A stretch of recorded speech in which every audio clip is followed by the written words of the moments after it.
20 मई साल 1916 south Georgia के islands में स्ट्रोमनेस व्हेलिंग स्टेशन के कैप्टन आराम से बैठकर खाना खा रहे थे कि तभी अचानक से एक व्यक्ति भागता हुआ चिल्लाता हुआ उनके कमरे में घुस जाता है। वो कैप्टन से तुरंत बाहर चलने को कहता है और कहता है कि आपको अपनी आंखों पर यकीन नहीं होगा।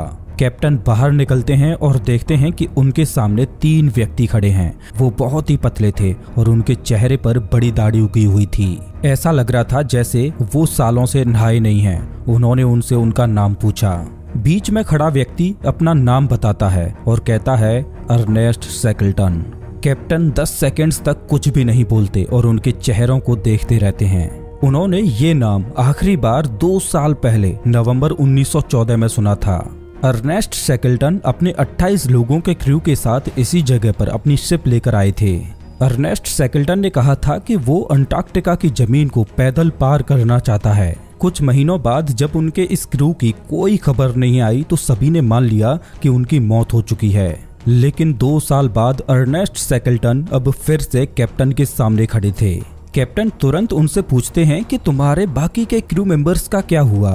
तो अर्नेस्ट शैकल्टन ने जवाब दिया कि मैं जो कहानी आपको बताने वाला हूँ उस पर आपको यकीन नहीं होगा और शायद आप भी अर्नेस्ट शैकल्टन और उनके क्रू की इस कहानी पर यकीन नहीं कर पाएंगे कि कैसे -40 डिग्री सेल्सियस के तापमान में उन लोगों ने खुद को जिंदा रखा और कैसे कुदरत ने उनके साथ एक खिलौने की तरह खिलवाड़ किया।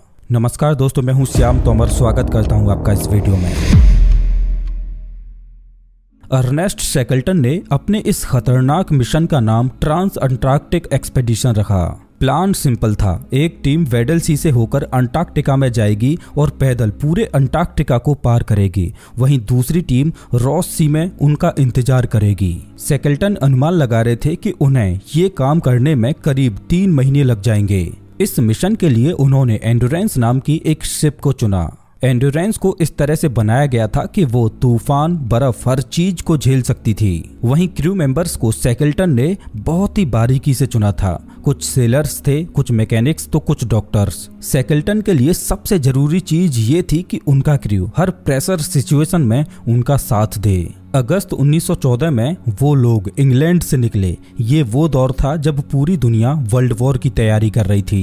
अक्टूबर तक वो लोग साउथ जॉर्जिया के आइलैंड्स पर पहुंच गए, जो अंटार्कटिका का एक तरह से आखिरी पोस्ट था। वहां के लोगों ने शैकल्टन को वार्न किया कि इस वक्त बर्फ बहुत ही खतरनाक होती है, लेकिन शैकल्टन ने अपना पूरा मन बना लिया था। 5 दिसंबर 1914 को एंड्योरेंस शिप साउथ जॉर्जिया से निकलकर वेडल सी की तरफ बढ़ चली। जैसे जैसे वो लोग समुद्र में अंदर तक जा रहे थे वैसे वैसे उनके आसपास का एनवायरनमेंट बदलता जा रहा था। अभी तक क्रू मेंबर्स को खतरे का कोई भी अंदाजा नहीं हुआ था। वो लोग हंसी खुशी से जा रहे थे, लेकिन शैकल्टन की एक आंख हमेशा समुद्र की तरफ ही थी। उसकी आंखों के सामने समुद्र का पानी धीरे धीरे मोटी बर्फ में बदलता जा रहा था। हवा तेज होने लगी थी।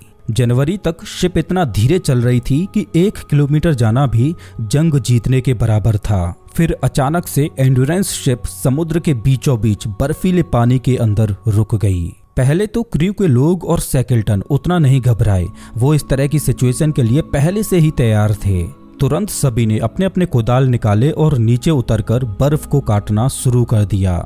जब भी थोड़ी बर्फ टूटती और शिप आगे चलने लगती तो वे लोग खुशी से चिल्ला उठते। लेकिन शैकल्टन शांति से हर चीज को ऑब्जर्व कर रहे थे।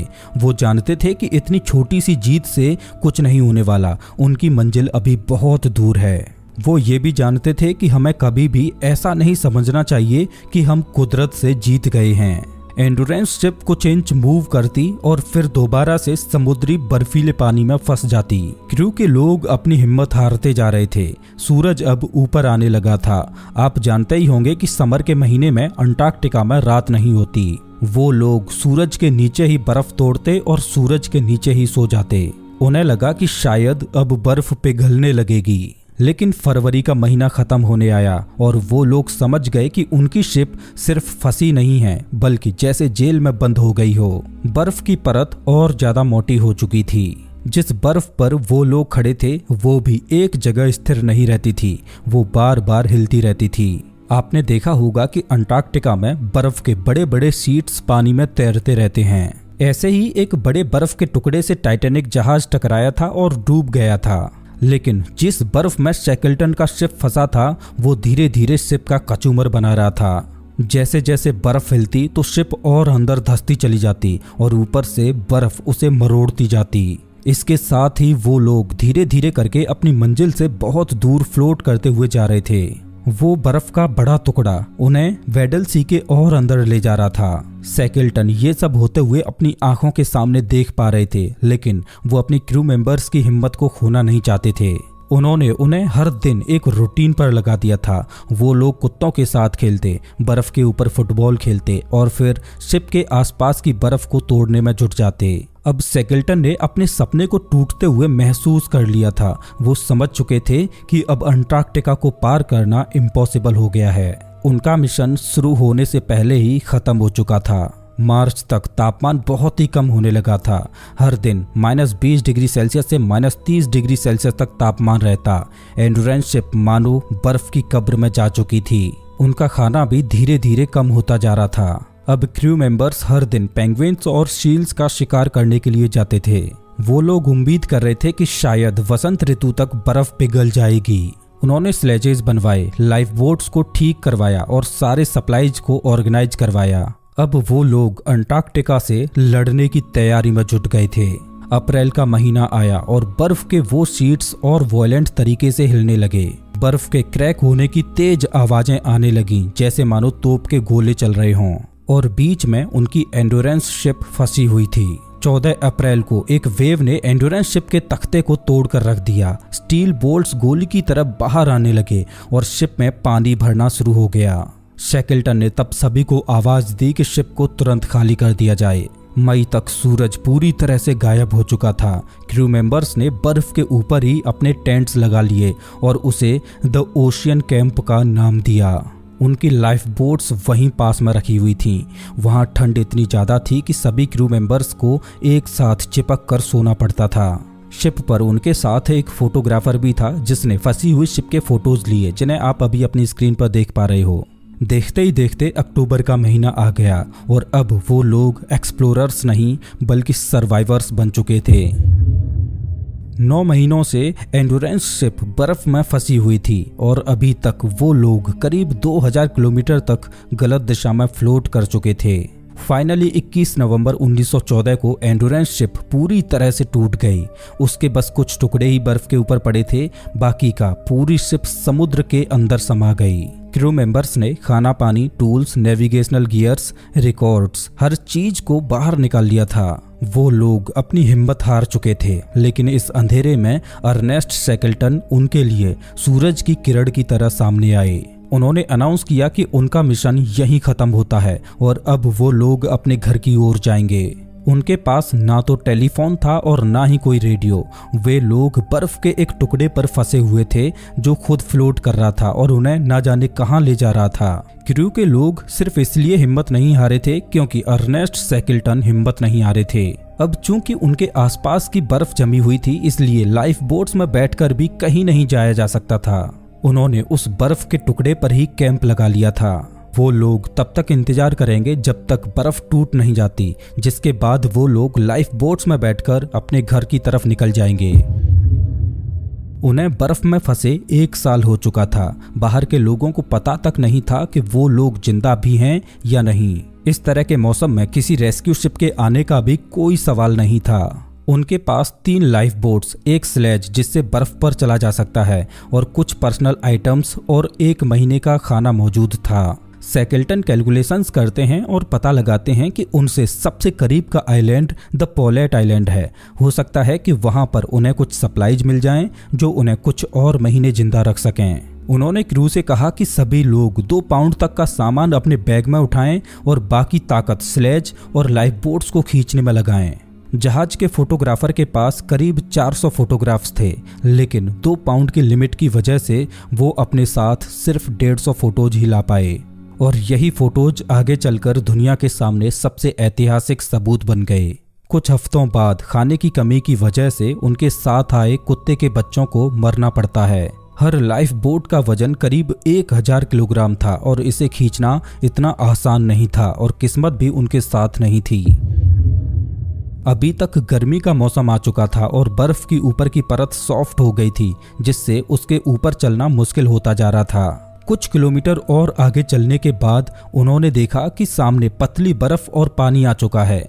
अब ना तो वो पीछे जा सकते थे और ना ही आगे। उन्होंने दोबारा उसी तैरती हुई बर्फ के ऊपर टेंट लगा दिया।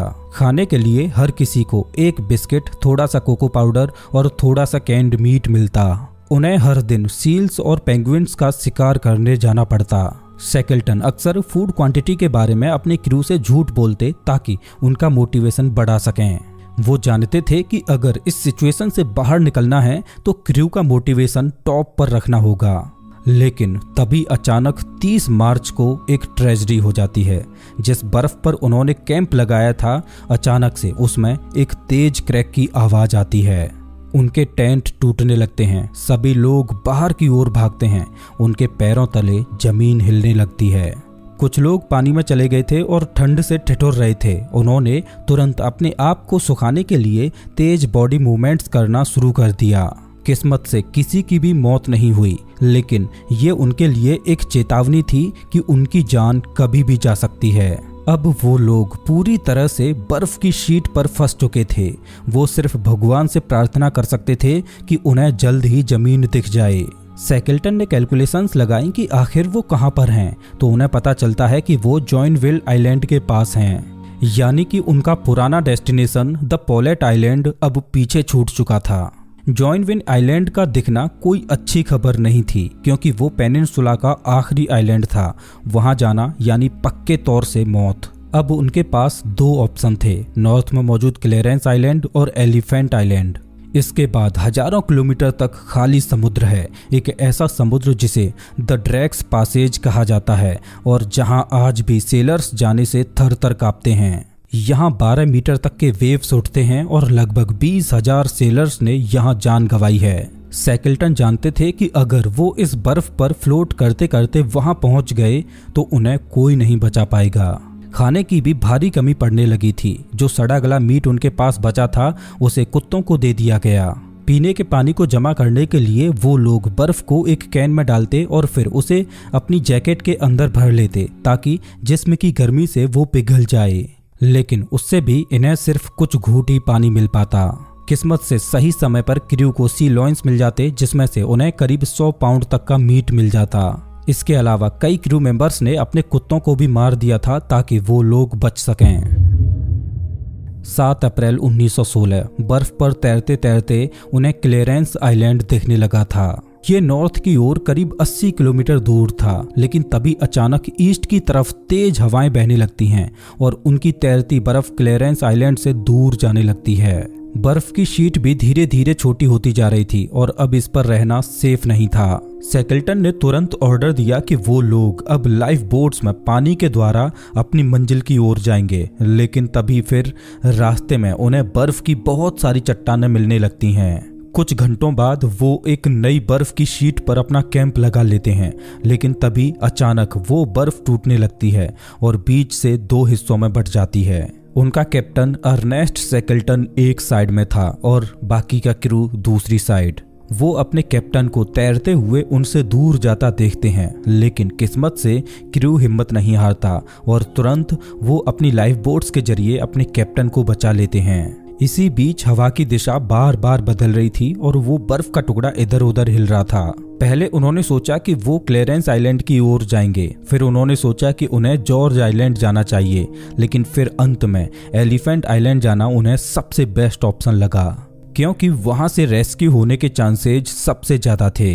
अब चूंकि उनका आइसबर्ग नॉर्थ की दिशा में बह रहा था, इस वजह से टेम्परेचर भी बढ़ने लगा था। -20 डिग्री सेल्सियस से अब तापमान -8 डिग्री सेल्सियस हो गया था और अब उन्हें ज्यादा खुला समंदर दिखाई दे रहा था। एलिफेंट आइलैंड उनकी लोकेशन से करीब 160 किलोमीटर दूर था और अगले कुछ दिनों में बर्फ का वो टुकड़ा जिस पर उन्होंने अपना आखिरी कैंप लगाया था, वो अब एलिफेंट आइलैंड से करीब 50 किलोमीटर की दूरी पर पहुंच गया था। शैकल्टन ने आदेश दिया कि सभी लाइफ बोट्स को अब पानी में उतारा जाए। 15 अप्रैल साल 1916 फाइनली क्रू के लोगों ने लगभग 1.5 साल बाद पक्की जमीन महसूस की। वो लोग एलिफेंट आइलैंड पर पहुंच चुके थे, लेकिन उनकी परेशानियां अभी खत्म नहीं हुई थीं। इस आइलैंड पर उन्हें कोई परिंदा भी नजर नहीं आया। वो आइलैंड पूरी तरह से खाली था। एलिफेंट आइलैंड के आगे ड्रैक्स पैसेज था, जहां से किसी भी शिप के आने के चांसेज ना के बराबर थे। अब शैकल्टन के सामने एक नई मुसीबत थी। यहाँ से वो किसी भी बर्फ की शीट के भरोसे नहीं थे। अब उन्हें जो भी करना था खुद ही करना था। अगर शैकल्टन और उनकी टीम को जिंदा बचना है तो उन्हें यहाँ से करीब 1300 किलोमीटर दूर साउथ जॉर्जिया आइलैंड पर पहुंचना है। लेकिन छोटे लाइफ बोट्स पर 28 लोगों का 1300 किलोमीटर दूर तक ट्रेवल करना नामुमकिन था। 24 अप्रैल साल 1916 शैकल्टन ने अपने साथ 6 लोगों की टीम बनाई और अपनी छोटी सी बोट पर साउथ जॉर्जिया के आइलैंड पर निकल गए। उन्होंने पीछे छोड़े हुए अपने क्रू से वादा किया कि वो बड़ी शिप लेकर उन्हें लेने जरूर आएंगे। इस छोटी सी नाव को हाथ से चलाना पड़ता था। उन्होंने बारी बारी 4 घंटे नाव चलाना और 4 घंटे आराम करने में अपना दिन का शेड्यूल बना लिया। अंटार्कटिका में सर्दियों का मौसम शुरू हो चुका था, यानी सूरज अब कुछ ही घंटों के लिए बाहर निकलता था। बोट में उन्होंने खाना तो पैक किया था, लेकिन वो अच्छे से बैठकर खाना भी नहीं खा सकते थे क्योंकि बोट में इतनी जगह ही नहीं थी। उन्हें लेट कर अपना खाना खाना पड़ता। किसी तरह से जूझते हुए वो साउथ जॉर्जिया आइलैंड के बहुत ही करीब पहुंच गए। अपनी मंजिल से वो अब सिर्फ 3 दिन की दूरी पर थे, लेकिन तभी अचानक एक बहुत बड़ी लहर उठती है और उन्हें लगभग डुबा ही देती है।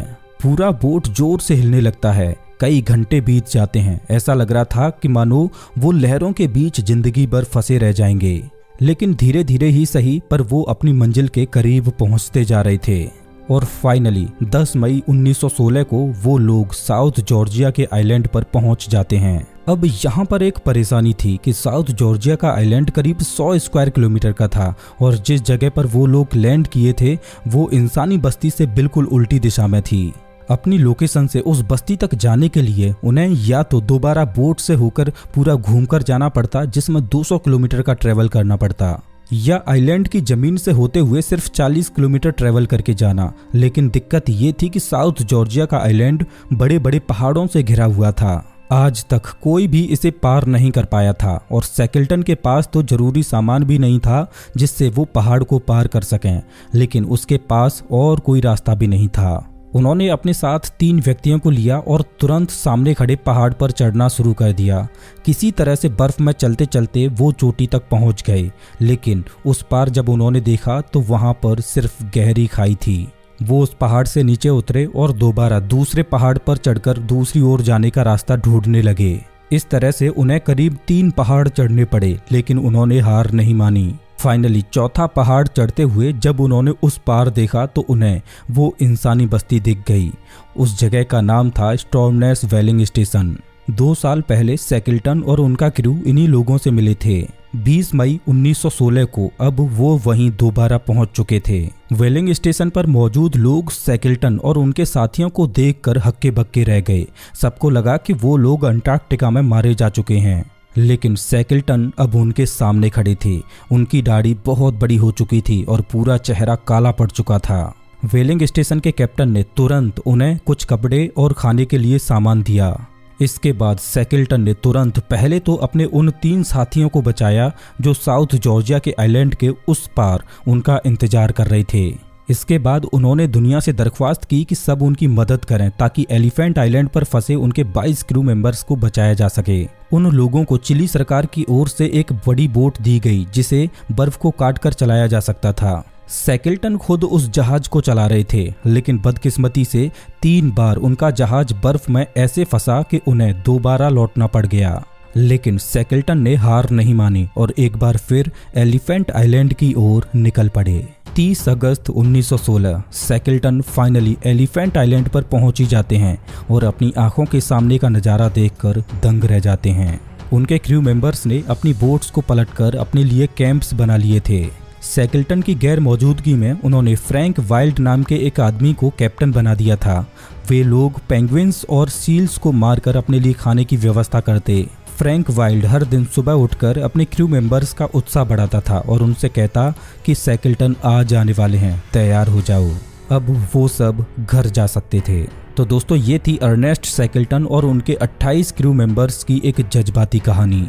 तो इस वीडियो में बस इतना ही। वैसे आप हमारा ये वीडियो कौन से शहर से देख रहे हो मुझे कमेंट करके जरूर बताएं। मिलता हूँ मैं आपसे एक नई वीडियो में, तब तक के लिए नमस्कार।